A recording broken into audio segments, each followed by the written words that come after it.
Thank you so much for joining us. I'm Liana Petrova with a new episode of World Affairs in Context.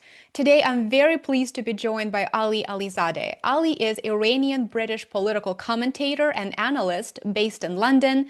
Ali runs a great YouTube channel, Jadal, in Farsi as well as in English. I will link Jadal below. Please give him a follow. Ali, welcome. It's so great to have you on the program. Thank you very much, Lina, for inviting me on this very uh, difficult time for not only Iranian people, but for the people in the region, and also with repercussion for a lot of global citizens. It's a very difficult time with a war in which Iran had very little hand in starting, a war which has been imposed on Iran directly, but indirectly on people of West Asia, and with its effect on economy on many of the global people. Absolutely. I've been following your reporting for a while, and I find it extremely helpful. In the United States, as well as in Europe, I'm sure, all we hear is this official narrative on Iran. And it's very difficult to find voices like yours who provide factual analysis, timely analysis with a truly unique understanding of Iranian and Western cultures and politics. So I was really looking forward to connecting with you, and I know that our viewers will truly appreciate this conversation. So as you mentioned, on February the 28th, the United States and Israel launched an illegal war of aggression on Iran. And I want to clarify what that means, illegal, for our viewers. It is an illegal war under both international law and the United States Constitution. International law requires UN Security Council approval for military action, while the United States Constitution requires that Congress authorize it. As we know very well, Trump had neither one of those two things. Yet, here in the United States, we are bombarded literally with the quote unquote invasion of Iraq style propaganda to justify Trump's war of choice. And I would like to begin with a crucial nuance that, in my opinion, says a lot about Washington's true intentions.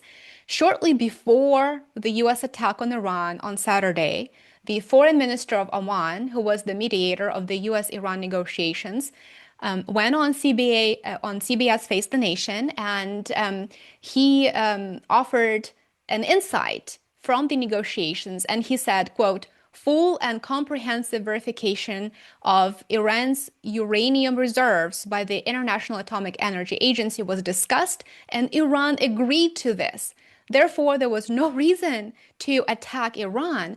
Ali, could you unpack for us the fact that Iran effectively offered better terms to Trump than the 2015 JCPOA agreement did? And it looks like that was not good enough. It was, waging a war in Iran has been the goal all along, not peace.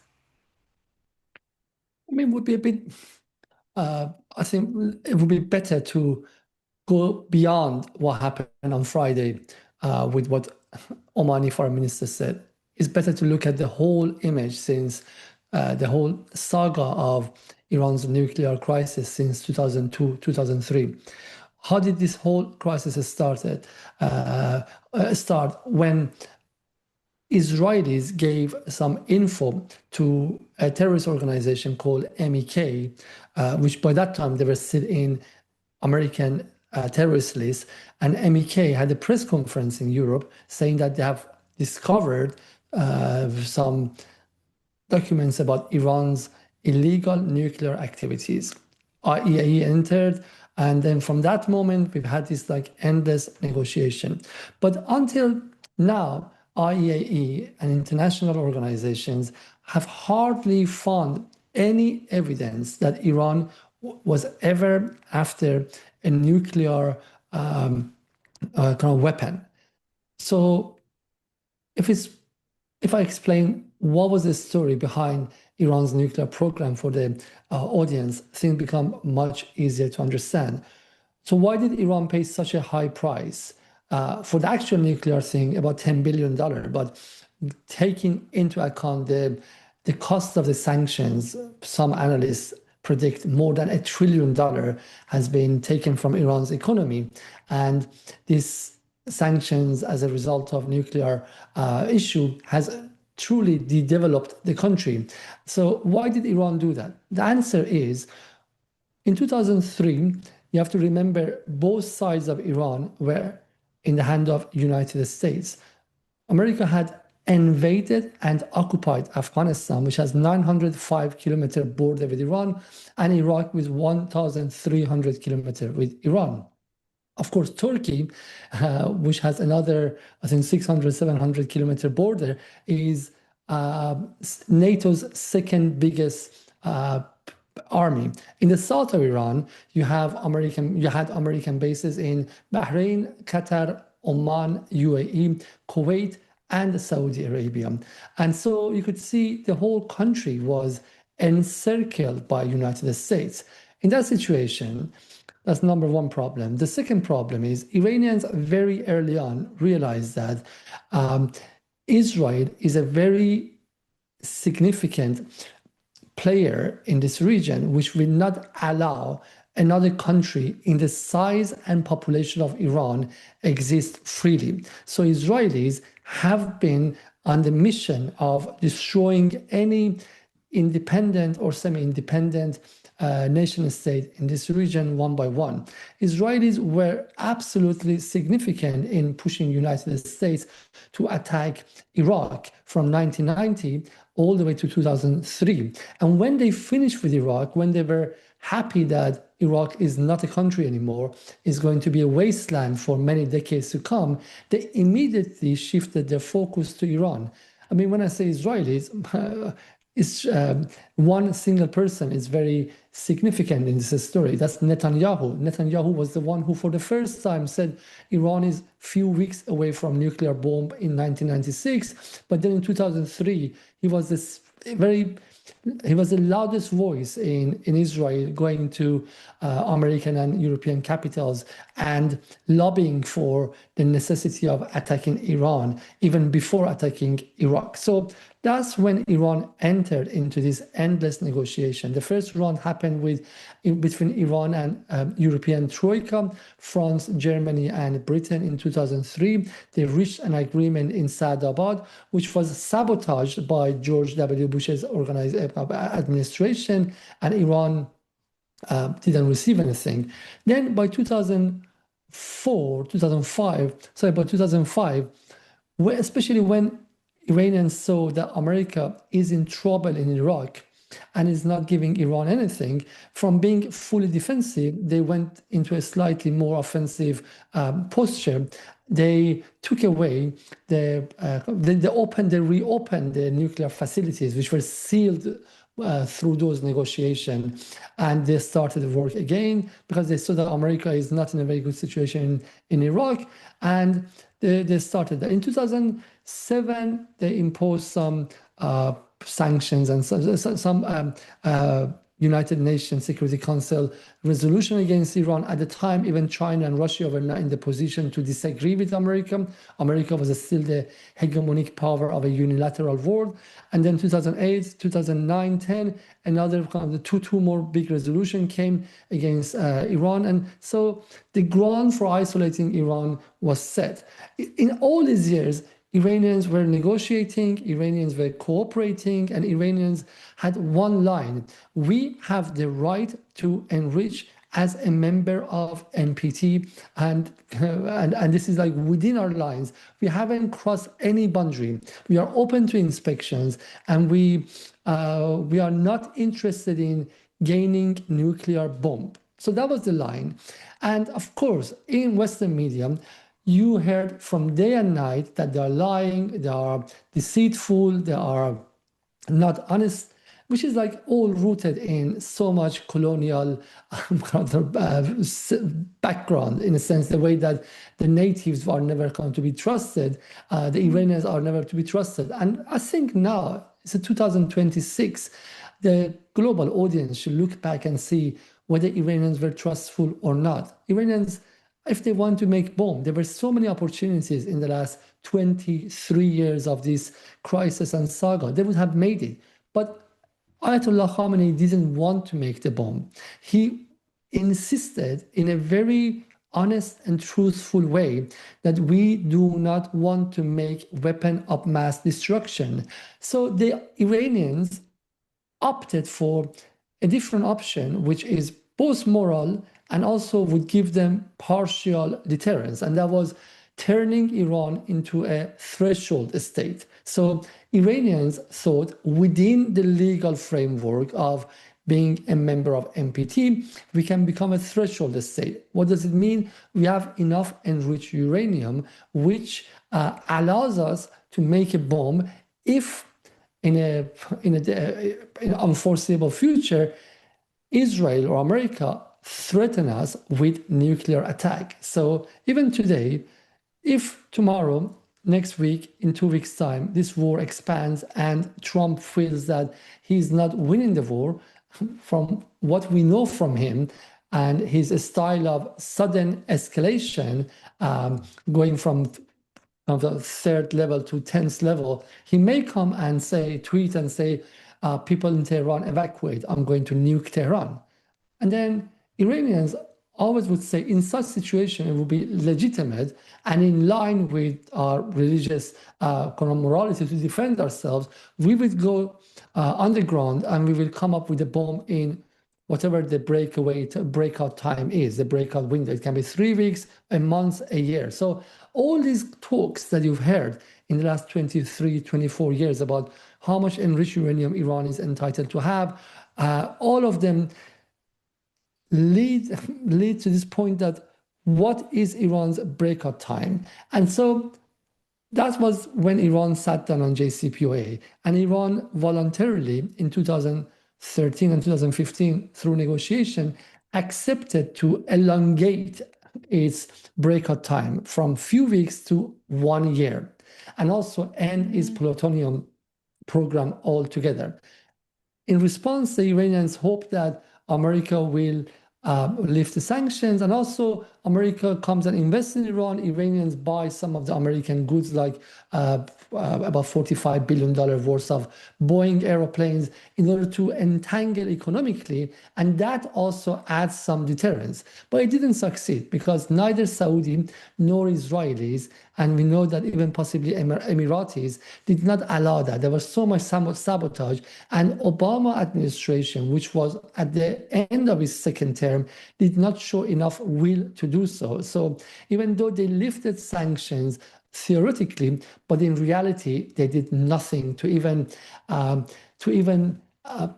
let Iran join back SWIFT or a single bank, allowing Iran to open a single LC after that. And then Trump came. Trump, on a personal level, maybe pressured by Zionists, he's one of his main motivation, one of his main missions in the political campaign was, if he comes, he will tear apart JCPOA. So 1.5 years of pressure after he became president, which meant that even in the interim time, there was no investment in Iran and the economy was frozen. And finally, he came out of JCPOA, which imposed a big, a sudden shock to Iranian economy. So those years, especially with Iranian government being Hassan Rouhani, the liberals who did not want to turn to the east in order to counterbalance America's campaign of maximum pressure, Iran had many difficult years. So between 2018 and 2021, when Rouhani left office, Iran's growth was either minus or zero. So Iran had like the hardest time after Trump came out. So, but again, Iran did not break away from IAEA. Again, Iran didn't go rogue. It stayed faithful to its obligations inside JCPOA. And that's the reason I'm going through this very long story, which people might not be interested because they want to hear about the story of war, is Iran truly did not want to make the bomb. That was not a kind of a double-faced kind of the broad political kind of pretension that we don't want to. No, that was a decision. We don't want to do it until the second Trump term. Again, Ayatollah Khamenei said, we don't believe in sitting with him and having negotiation because He's killed Qasem Soleimani from one side, and also Americans don't feel really committed to this negotiation. Inside Iran, the other faction, the liberals, wanted negotiation. They put pressure, and finally, Iran sat on negotiation in April 2025. We know what happened. On the 2 days before the sixth round of negotiation, 47 minutes after Trump said his government and administration is fully committed to negotiation, suddenly Israel attacked Iran on 12th of June 2025, killed 10 of top commanders of Iranian army and IRGC, and had a blitzkrieg which was designed to topple the state. They did not succeed. Iran had an unbelievable comeback, and they reappointed every single commander, and they fought back for 12 days when finally Israel, who was under massive bombardment by Iran, offered ceasefire. Trump relayed that to Iran, and Iran accepted it. Of course, before that, Trump had also bombed Iran's nuclear facilities, and he announced that Iran's nuclear capability is finished once forever. A few weeks later, Trump realized that he hasn't destroyed anything, and actually, because Iran's nuclear industry is homegrown, you cannot destroy it. They can always come back. Plus, there is a 400 kilogram of 60% enriched uranium, which was missing, and that's enough to make up to 15 bombs. At this stage, the mood inside the country changed, and I think the mood inside the polity and the state in Iran changed as well, because they felt and they smelled the existential threat. So from that time until 5 days ago, 4 days ago, when the war started, is about 8 months in which the inspectors haven't been inside Iran. And for the first time, Iran has had a free time. And if they and also Iran has had a legitimate reason to make the bomb if they wanted. I'm not sure they've done it or not. There are some rumors coming saying that Iran has made some tactical nuke and Ayatollah has allowed that or not. We don't know. But then again, Iran sat, despite all these backgrounds, is despite the fact that America was not committed to its own obligations in a deal that had signed and had designed called JCPOA, despite the fact that Trump dragged Qasem Soleimani, the head of Iran's IRGC Quds Brigade, to Baghdad to negotiate with Saudis on the 2nd of January 2020, and then they assassinated him. And despite the fact that Trump dragged Iranians to negotiation, used the negotiation as a ruse back in June, and he allowed Israel to bomb Iran, and then he joined him later. And despite all of that, Iran again accepted negotiation, but this time completely with open eyes, knowing that every day of negotiation can also be a day of being bombed by states and Israel. So Iran knew that they cannot start the war, and they observed this military buildup around them in a very scary way. But why did Iran start the war preemptively? Because a month before the war started, there was some internal issue inside Iran, and there was a sequence of what I call hybrid warfare. America had meddled with Iran's economy and with Iran's finances. The bread riots had happened. There were some protests, and then these protests with media, with the meddling and provocation and encouragement from Washington and from the Iranian oppositional figures like Reza Pahlavi, became very, very violent. They pushed people to take over the police stations, and then the state response was heavy-handed as well. And so about 3,000, 4,000 people got killed. That created a social chasm, and that made the internal situation for attacking Iran ripe. So Iranians after that sat down, Iranians sat down on negotiation. Trump said, okay, we have to see what we can give it to them. But Iranians' eyes were open, although they didn't have much leverage here. Inside Iran, domestic situation, not really good. Outside, Europe has joined America to put pressure on Iran, enlisting IRGC. And And so they prepared themselves for this moment, and finally, America attacked Iran on Saturday morning. So from American point of view, everything seems to their benefit, and Iran looks really weak, and the situation is very ripe for destroying Iranian state once forever. Yeah? So the state has lost the national consolidation and the social coherence inside the country. Outside, no one, even the oppositional parties in Europe, dare to say no to war, because you've seen so many dead people on the TV channels, etc. So everything looks perfect. But then look at what happened after that. After Ayatollah Khamenei got assassinated, instead of and also the head of IRGC, instead of the state becoming afraid, instead of the state retreating, instead of a state acting in a incoherent way, they started launching the most unprecedented round of attacks in the history of Iran. And a different Iran came to fore and appeared that no one had expected that before. So they went for American bases. That was crossing a massive red line, because Iran had gone to war with Israel before, but Israel is a smaller country, which is possible to contain the war with. But going to war with United States, the biggest military superpower in the history, is a different thing. But the fact that Iranians knew that this is an existential war and we have to go out to war with Israel, with the United States. They also attacked Israel. They also attacked every regional country who hosted American bases, and they attacked American bases in those countries. On day 3, they attacked British base in Cyprus. They attacked French base in United Arab Emirates. So it seems that Iranians had prepared themselves for fighting against the totality of West and its allies in the region. And that's very strange moment, because you would ask yourself how a country under 14 years of sanction can do such a thing. But then my answer is because Iranians because this is the big question that the 1979 revolution happened for. The question that, is Iran allowed to be independent?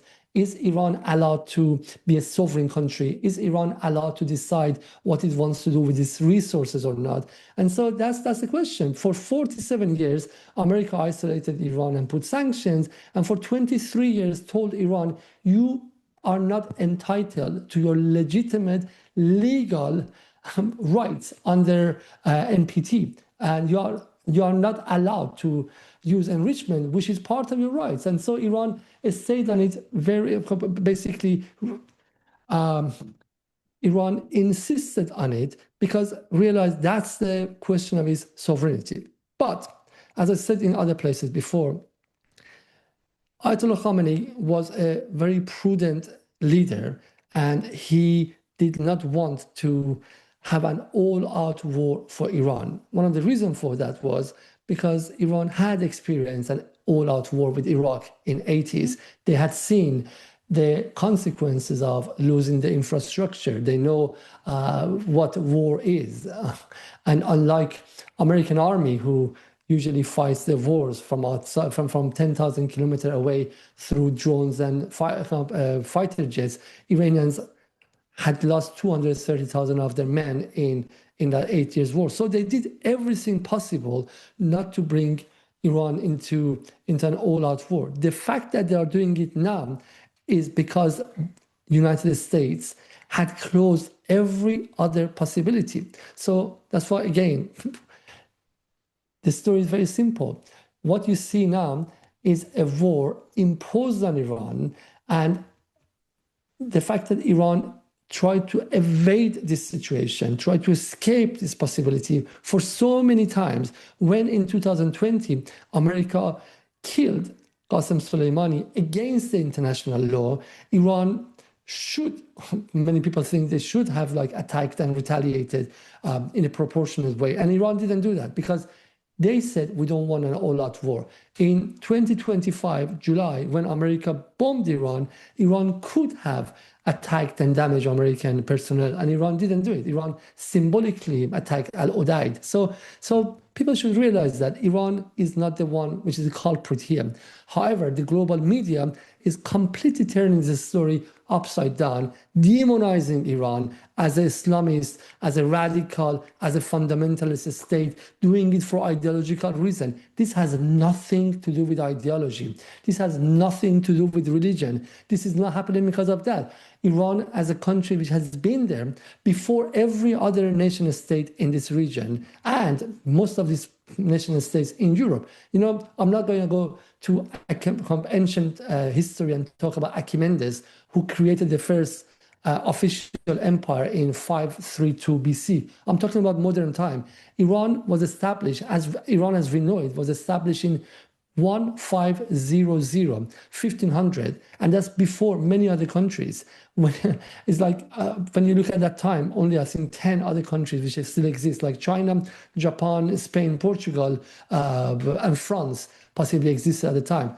And so this is a country which has been there for a very long time and has basic historical self-understanding and legitimate rights in this region. And America, and now especially Israel, as this main proxy, they do not want to give Iran this right. So that's a very simple thing. Iran tried to do that through social democracy in 1950 in the hand of Mohammad Mossadegh to nationalize its oil. It was deprived of that. America and Britain at the time, they brought coup d'etat and they toppled that and they imposed Shah back with his absolutely horrendous torture machine and torture intelligence service called Savak. And this time they are doing it with the Islamic government. It's any other government who was in Iran and would have asked for independence, I think America would have done it to them.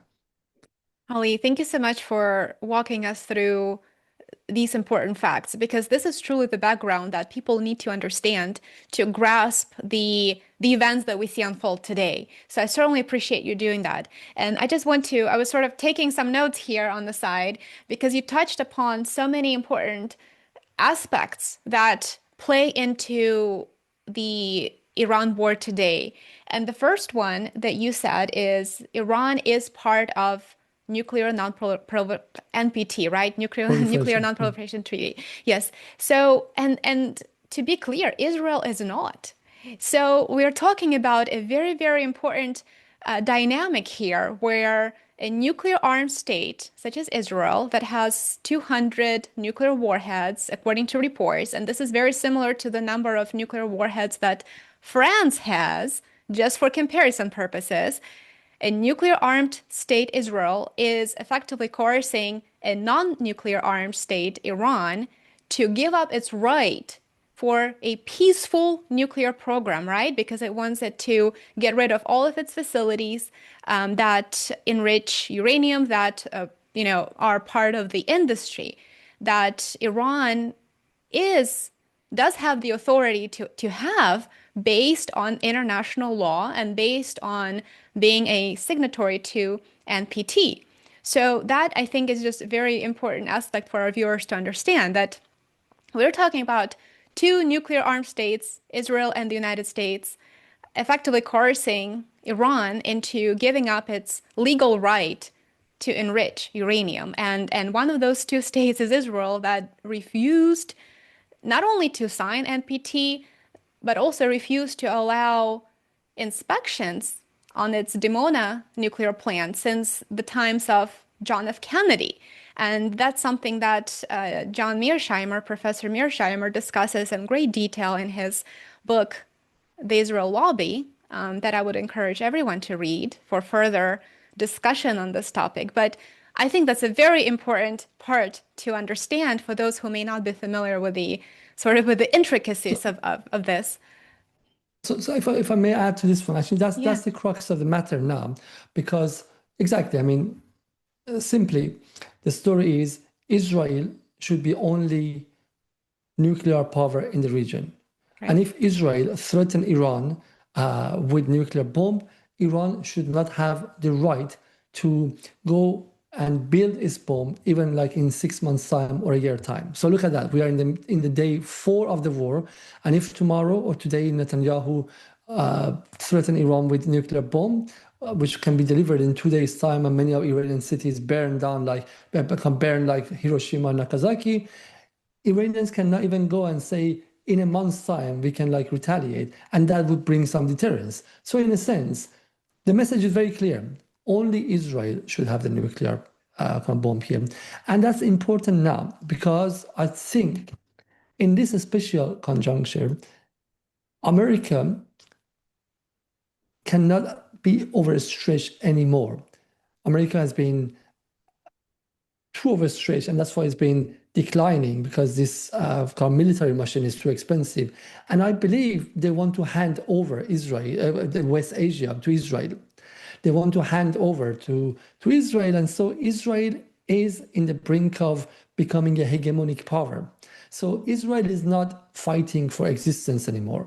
After 7th of October, they destroyed Hamas, they weakened Hezbollah, they destroyed Assad government, which was working as a buffer between Iran and Lebanon. And so at this stage, there's no necessity for Israel to continue this war with all its possible costs. Why Israel is doing that? Because I think Israel has seen the opportunity of becoming hegemonic, and America would be very happy with that. As you know better than me, and your audience are all like experts of like geoeconomy and geopolitics. America wants to go to kind of American continent, the Donro Doctrine, also have the tilt to Asia, more focus on China, and so West Asia is too costly, especially for an America which is not a consumer of oil anymore, is a producer of oil, wants to oversee that the oil resources here are not very stable and useful for China.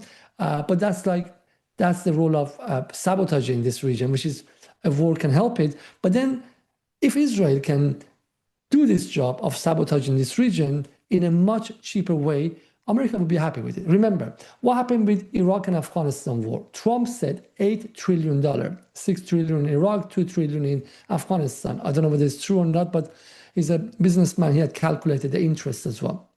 8 trillion, 6 trillion, whatever, for America to be here and to have a control over the region. Very expensive. But look at Israel. Since the beginning of its genocide in Gaza, I think they claim that America has given them 20 billion, 30 billion, 40 billion. It's not comparable. Yeah? Israel is a very cost-effective killing machine and a kind of power which can sabotage the regional security. So many people say Israel cannot become hegemon because the people of the region will not accept it because there are so many enemies. Turkey is big there, Iran is still like big, etc. And I say Israel doesn't have to become hegemon in a way that we understand. And I've coined this term, which I'm not sure whether people are very correct or not. Israel can become a negemon, which is a negative hegemon, because if your role is not to create allies, friendship, and create a regional order, but your role is only to sabotage the existing order, to make sure that there is no stability in the neighboring countries and in the region, you are a negative hegemon. So if Israel gets the upper hand militarily, to sabotage Iran. In a year time, we heard Lapid said Turkey is the next Iran. In a year, 2, 3 years time, they go for Turkey and try to weaponize and exploit the internal chasm and fissures inside Turkey between Kurds and Turks, between Alawites and Turks, and then they go to Saudi. Now they are talking, Huckabee talks about Greater Israel. So Israel has planned for years to come to meddle with this region and make it unstable, make it impossible to invest and destroy its economy. So, and we've seen it already here as well in the last 3 days. What Tucker Carlson indicated, that the Mossad agents have already been arrested in Saudi and Qatar trying to exploit this situation, doing false flag operation, attacking Saudi oil refineries and putting the blame on Iran to create more tension between Iran and Saudi. So Israel is enjoying the war in GCC. Israel is enjoying the fact that the region has been dragged into it. That's what they want. Trump, yeah, I mean, doesn't want that directly because he has both personal common interests with some of the GCC, especially with Qatar and Saudi, but also America has interests here as well. But then who is behind the wheel? Israel or America? Israel or Trump? We don't know. So we are dealing with this situation. And if Iran would become a nuclear power in this region, I think then Israel could not dictate its terms on this region. Now, if I may say something, for the last 25 years, American and European press and media been constantly saying that Iran has hegemonic ambitions. Iran wants to rule over the region. I think that was a big piece of propaganda. Iran never had any hegemonic ambition, and there's a reason for that. Iran is from this region, is a native state, has been here for millennia, and understand that in this region, Iran is culturally not in the position of becoming hegemonic. Iran doesn't have the same language, doesn't have the same sect and religion. Iran is Shiite, the rest of the region are Sunni, but Iran always wanted one thing. It wanted deterrence and being able to defend itself. Being able to defend itself. That's why Iran's move towards nuclear was not for threatening Qatar, threatening Bahrain. And Iran insisted on that to every neighboring countries that I have no beef with any of you. My problem is America and Israel.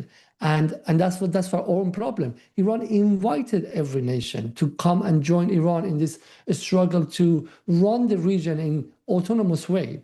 When Soleimani got assassinated, Ayatollah Khamenei didn't come and say, let's go for a war with everyone. He said, we invite our brothers and sisters in all Arab and Muslim countries to join us for two conditions: a region without American troops in it, a region in which Palestinians have the right to choose their destiny, have the kind of right of sovereignty. Again, when Iran was bombed by Israel in October 2024, he said the same thing. And even when he said a week before he got killed, he said this war will be regional war. He didn't threaten the region that we will attack you. He predicted what will happen because Iran sees its legitimate right to attack American bases, which are located in these countries. And many of these countries, and Iran saw that in the very heated theater of war, Israel may attack these countries, might be false flag operations, and the refineries might get damaged, the civilians may get damaged. Who knows who's done it? But Iran has never had any tension with these neighboring countries, not even rivalry with these neighboring countries. Qatar has been taking Iran's gas from Pars fields in the last 25 years, and Iran hasn't even been threatening countries who've been taking away his legitimate rights. So I think we're in a situation in which the region has realized, with the exception of UAE, the region has realized that in this region, the problem is not Iran anymore, especially after Israel attacked Doha. So I think the region has woken up. But then, can they do much about that? Not in short term, because you can't rewrite your security apparatus and your security alliances overnight. It takes many years. So I think if I would put myself in the shoes of Qataris and Saudis and Iraqis and Jordanians, they all know that they should tilt to other forces. They should hedge their bet with China and Russia. But it's a bit too late. They cannot do it today. They are being squeezed in this situation, and in which the security is in danger. Look at Dubai. The brand Dubai was a place which was bragging to be the safe haven for tourism, investment, and living. Many Europeans went there to use it both as a tax haven and as a wonderful place to live. Dubai is not there anymore. Dubai brand is not there anymore. And I'm sure if they open the airport for 24 hours, most of the expats would just go back to the European countries. So in a sense, this is not made by Iran. This is a choice taken by Israel, imposed on Trump. And I think still Trump, based on his, I would say naivety, I'll say naivety because he doesn't know the price that he will pay for it in the coming weeks and coming months. And I will go for that later. But I think this is Israel's will, part of the Zionist lobbies in the United States who dragged America into a war which can be bigger than whatever they had in the last 25 years. Afghanistan, Iraq, Libya, Syria war combined together can be smaller than this one. And I think Trump was naive, not understanding what Islamic Republic of Iran is. He was sold the image that Iran is weak. He was sold that Iran is a regime, and the word regime reminds you of Libya or Iraq. You think there are like 500 people running the country. He didn't know, he hadn't read a single book about Iran's history to know a state coming out of a revolution with such massive political popular base. Also, a state which has a popular base in every neighboring country is not because they're Iran's proxy and Iran pays them. It's because Iran has a shared religious, cultural heritage with them for the last at least 1,500 years.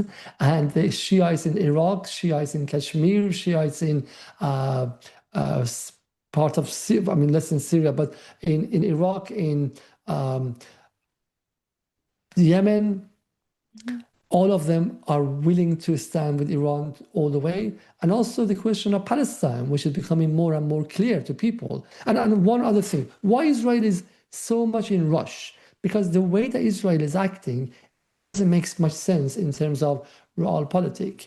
Because Iran was already partially weakened inside. Domestic economy was not good. The inflation had gone to 90%, the food inflation 90%. Some analysts would say, leave Iran to itself, it will fall apart internally. It will implode. It will collapse and turn into a failed state due to its own internal contradictions and pressure. But Israel doesn't have time. Why? In my understanding, Israel actually has taken this turn to multipolarity very seriously. They know that America is in decline, and in 5 years' time, America might not be in the position to help them the way they do now. And also, they know that Trump is an exception. Trump, even though Trump is the organic outcome and product of this American decline, and but he has a personal dimension to it as well. He has this specific naivety, whatever the reason that Israelis feel they have so much leverage with him. And if they don't use this time with the next president, things might be more difficult. With dollar getting weaker, the sanctions may not work with Iran the same way. So this is the moment, and they have to stick to it. That's why they've been acting ruthlessly. Anyone else look, they think, I mean, if you want to allow the movement of opposition inside Iran to gear up, get bigger, build a bigger base and a broader church, you have to join forces. Whereas Israelis have been pushing the opposition figure that they sponsor, called Reza Pahlavi, to become aggressive, exclusivist, sectarian, anti-Islamic, Islamophobic in a country of 75, 80% of people is still with religious beliefs. Yeah? And so they were trying to create a radical, a small faction which is not useful for taking over the power. Is only useful for breaking away the power. Is only useful for creating civil war. The same way that ISIS was not representative of the majority in Syria, but ISIS was a useful force to destroy Syria from within. So you don't need a 50% plus majority politics.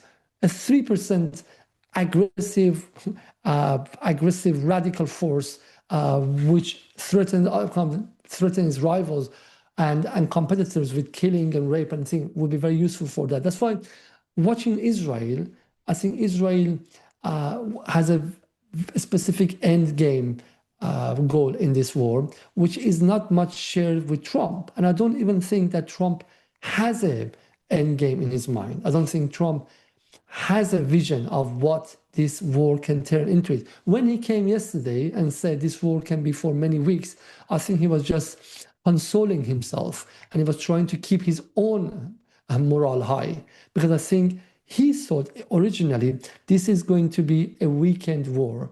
We will attack Iran. Iran is weak.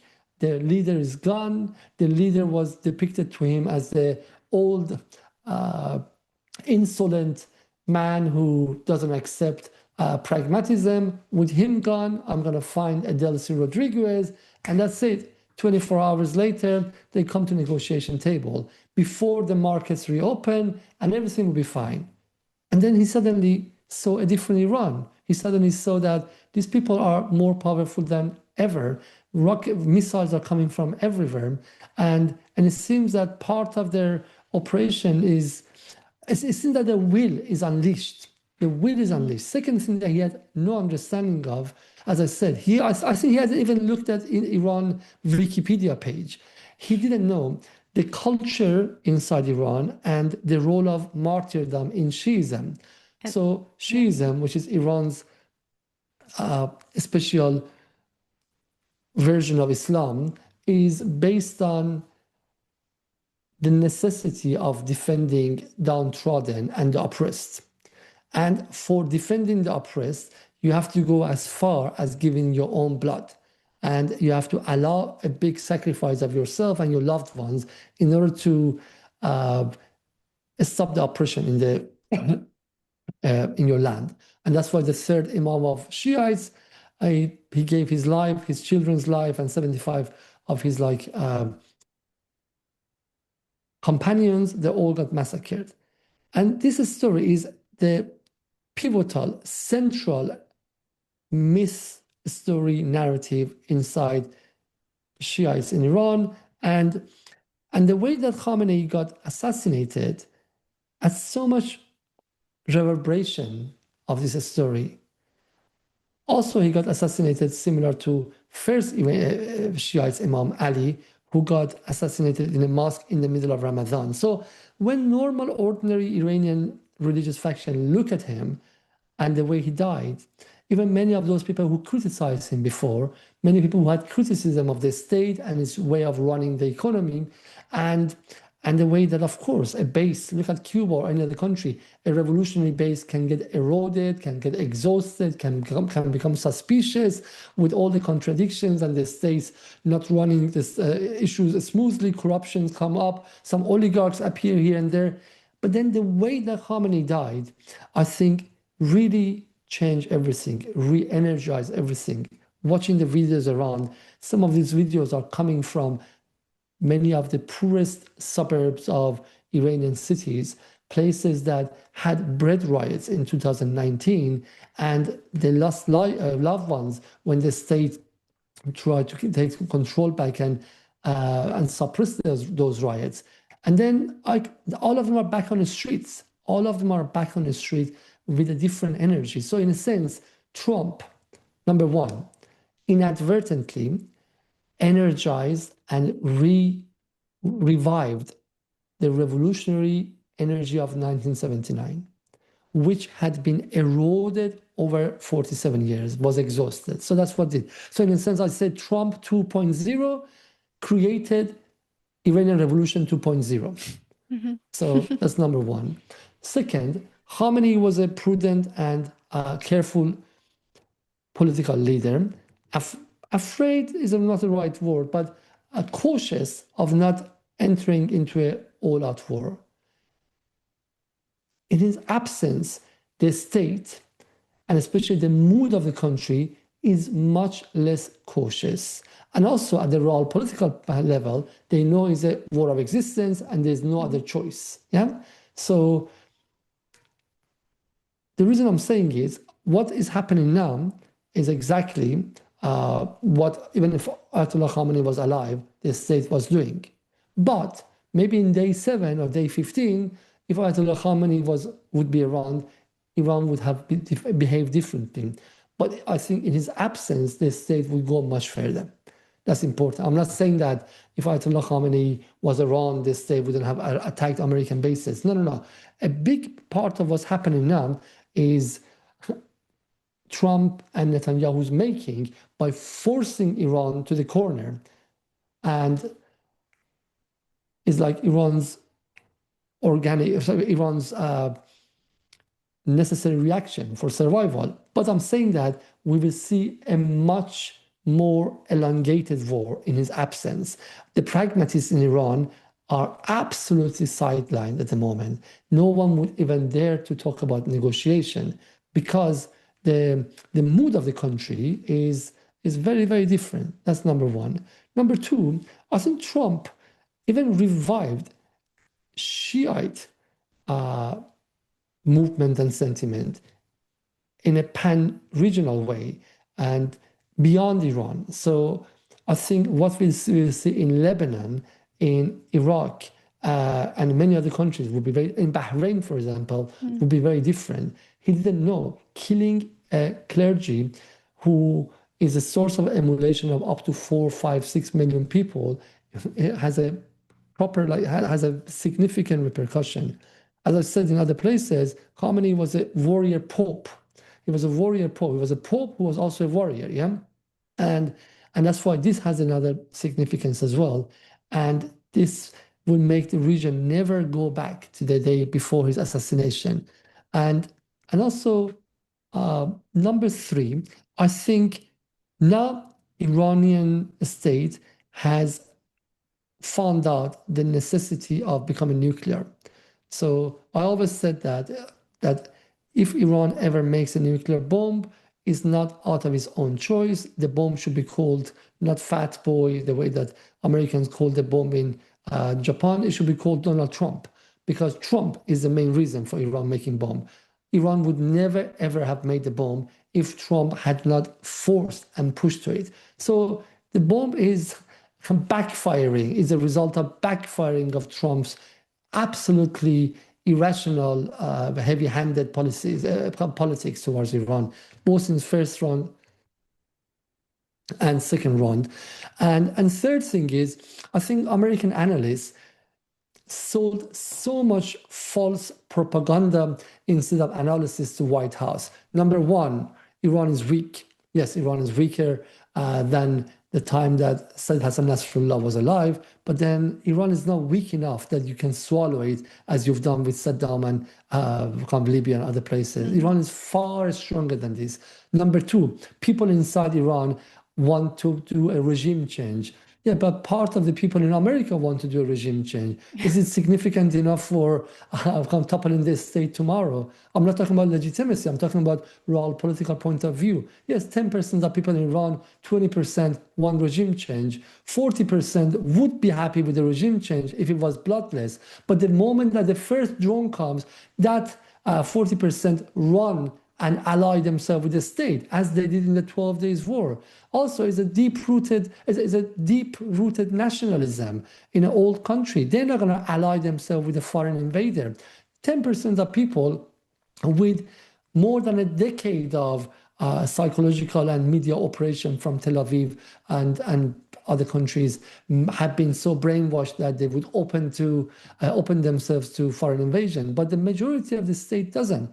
Plus, that 10% who are watching TV and having can of beer and saying that, yeah, let the mullah go, are one thing, but that 20 million people, who is about 40% of the people, and that's the strong base of the state, are the ones who are trained. They are part of the militia. They have fought some wars, and they're on the street ready to get martyred. That's different. That's a 40% of a significant organized base ready to give their lives to defend the state versus a much smaller faction who are like watching TV and they are willing to dance in the streets of LA, Toronto, and London, drunk, saying that no to mullahs. They're not the same. This is like, so in a sense, all these images created, and I believe many of these kind of street demonstrations and protests in European countries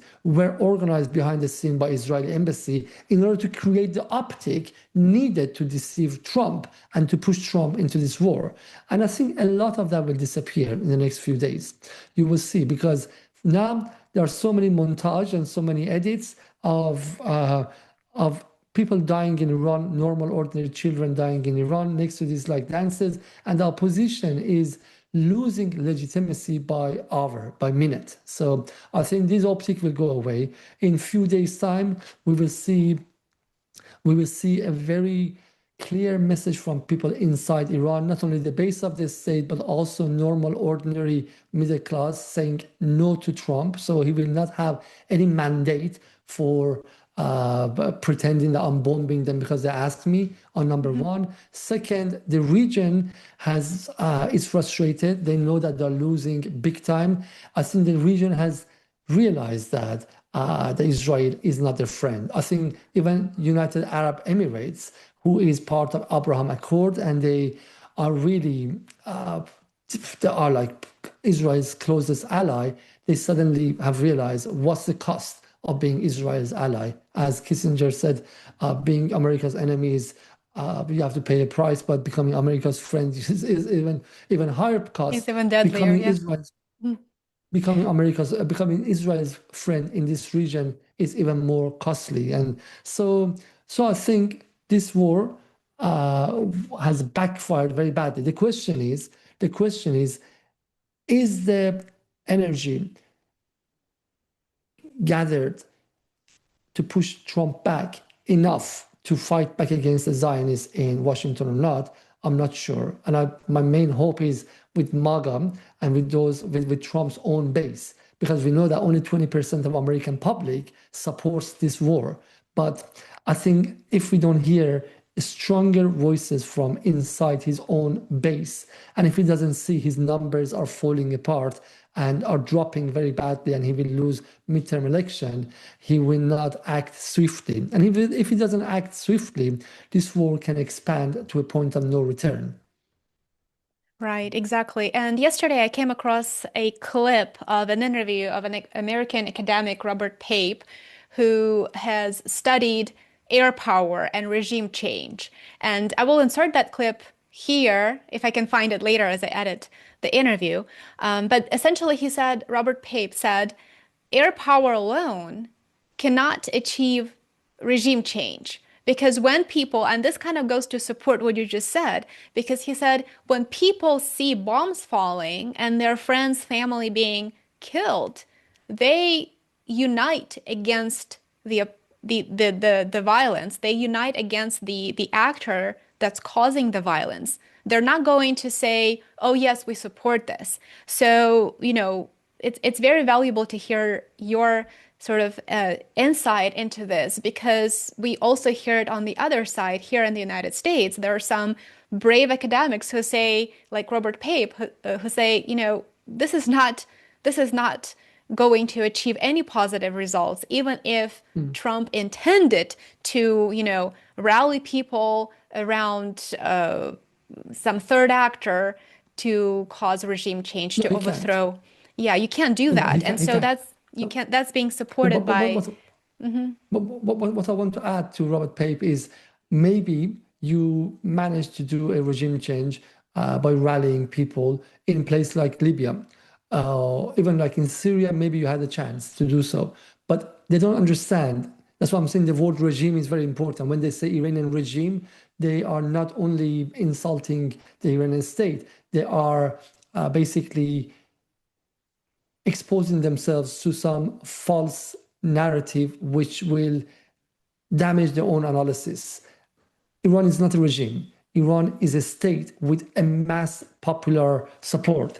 And that's the difference. When in Libya, the NATO started its bombardment campaign, some guerrilla forces, some like, I don't know, armed opposition took place in Benghazi and other places. But then here, for every armed struggle, for every armed group which appeared in Iran, you will have 10 times more armed and unarmed group of both IRGC and army and also popular forces in Iran. What we've seen in the last few days are a popular force, popular revolutionary force, which can be armed in a few days. Many of them have already been trained, and many of them uh, can become trained very soon. So it's a country with 400,000 IRGC members who are solid. Not a single one of them has defected. Massive army, I don't know, about 200,000 army, and not a single defection. But also 5, 6 million militias who, again, they've been just fully energized again. They're all willing to give their life for this. You have to remember when Iran fought in Syria, there was a fight in the queues of people who were like going to enlist themselves, and Hmm. and there was like this competition for who to go to Syria to become martyr first. Yeah, so that's what I'm saying, that it might be possible to do a regime change with kind of bombardment in, I don't know, in UAE, in other places, I don't know, in a place that you don't have popular support. But when there is a state with such a strong popular support, and and this popular support is not haphazard, is coming directly from a strong 47 years of revolution, that's not a possibility at all. So that's why I add that one to Robert Pape. Yep, yep. No, that's very valuable. And maybe with the assassination of Ali Khamenei, one more thing to sort of clarify there. I've seen reports that basically said he chose to be a martyr. He refused to go into a bunker, and he said, if you can move 90 million of Iranians to a safe location, then I will move with them. So it's not his assassination is truly. I think is a pivotal moment here too, because as you said, it united people who were, religious and even those who were not religious, because it showed that, assassinating a religious figure, especially during, who can be compared to a pope, let's say, in the Catholic Church, just so that it's clear for people who are not familiar with, with Islam. But assassinating him during the month of Ramadan, which is the holy month of Ramadan in Islam, that's a very important and low point, I would say. And clearly, that's not going to help achieve the goals that perhaps the Trump administration intended to achieve. But talk to us about how does his assassination affect the Iranian government power structure and the centers of decision making? Because my understanding is that the Iranian government is very decentralized, and so the sort of the typical decapitation strategy is not going to work as Washington believed, maybe still believes it would. Yes, Iranian state is decentralized, but I think let's just make a clarification here. It's a subtle difference between being decentralized and having rogue like elements to it. It's decentralized because it's designed to be decentralized, because they didn't want to be a hierarchical state in which if you take the head or take one significant element and the whole state collapses. This is a state created under a lot of geopolitical blows, under domestic internal blows in 80s, when other revolutionary factors like MEK were doing massive assassination campaigns against like president and prime minister of the time. So they've learned intuitively and instinctively how to create parallel institutions in order to maximize their survivability and existence. So that's number one. But what I can say, because one danger would be if you say it's decentralized, then it kind of justifies what Israelis say, that Iranians are like attacking the region in a rogue way, whereas we haven't seen any rogue action in Iran. Everything is decentralized, yet in line with the centralized logic. Yeah, but the state has shifted. So if you have pragmatists, centrists, and then kind of more radical, more revolutionary elements, now the revolutionary element automatically have gained much more power, and some of the central elements have come to the radical place as well. Because as I said, the mood of the nation, the mood of the base is like this, but also is like the time of war. Time of war changes people, and many of the elements of this war is not chosen by Iran, is dictated to Iran. if Trump had left an off-ramp from beginning, if Trump had designed this slightly more carefully, I'm sure the pragmatists would have come and say, guys, we don't want our electrical grid, we don't want our dams, we don't want our refineries to be bombed, we don't want to become like Iraq 1990. But Trump took away that choice, and so if anyone say those things at the moment, will be sidelined, pushed away, and cancelled for good. And so, as I said in other places, if like someone like Ali Larijani, who is coming from pragmatist background, talk about the necessity of negotiation, or Arakshi does, I mean, his own bodyguard will kill him. It wouldn't work like that. People wouldn't tolerate that. Not only because of Khamenei's assassination, because they've seen what Israel can do to them. Israel has left no, and Trump have left no option for Iran apart from capitulation and unconditional surrender. And I don't think anyone accepts it. So even people outside the base of the state, even part of the semi-opposition, now are coming and siding themselves with the state and saying that Iran should fight back and Iran has the right to do to defend itself. Right. And maybe we can finish with one more question that sort of goes back to the very beginning of this conversation, where we centered on nuclear negotiations between the United States and Iran. So Iran, as you mentioned, under Ayatollah Khamenei, had a fatwa, or the rule not to seek a nuclear weapon. So he was very much against it. So he didn't want to enrich uranium up to 90%, which is considered to be weapons grade. Now that Khamenei has been martyred, now that he's gone, will that fatwa be as popular as it was prior to his assassination, do you think? I mean, first of all, I'm not a religious expert, but that fatwa is not valid after his death. So that's number one. And two, I mean, even when he was alive, if the circumstances change, the fatwas can change. And also, and then the circumstance of survival is important. Every kind of religious clergy knows give priority to survival. And so I think that fatwa is not relevant anymore. And also I think I mean we have to wait and see who is the next next supreme leader.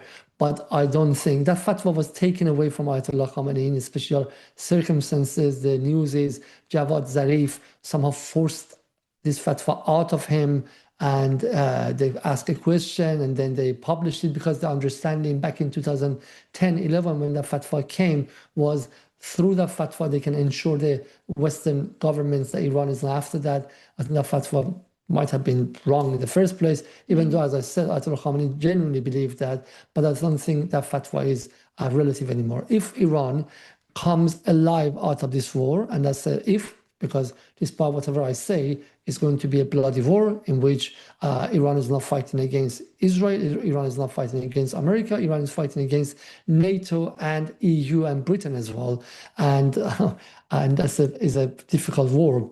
But if Iran comes alive out of this and gain victory, and for me, Iran gaining victory means Iran doesn't capitulate. So Iran's survival in a month, in 2 weeks, in 3 weeks, or whatever, means a kind of victory.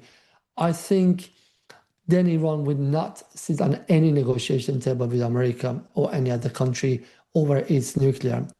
And Iran, which has survived an existential blow this big, will decide for its own nuclear. And I believe, if anything, this decapitation, this assassination, this attack has absolutely made it rational for Iranians to make this. John Mearsheimer told Iranians in 2010, if I'm not mistaken, from 2009, that Iran has to become nuclear. And Iranians, due to many things, especially the internal dynamic of the political factional rivalries inside Iran, could not go all the way. But I think if Iran survives, there's no other choice. The world should prepare itself for its tense nuclear power.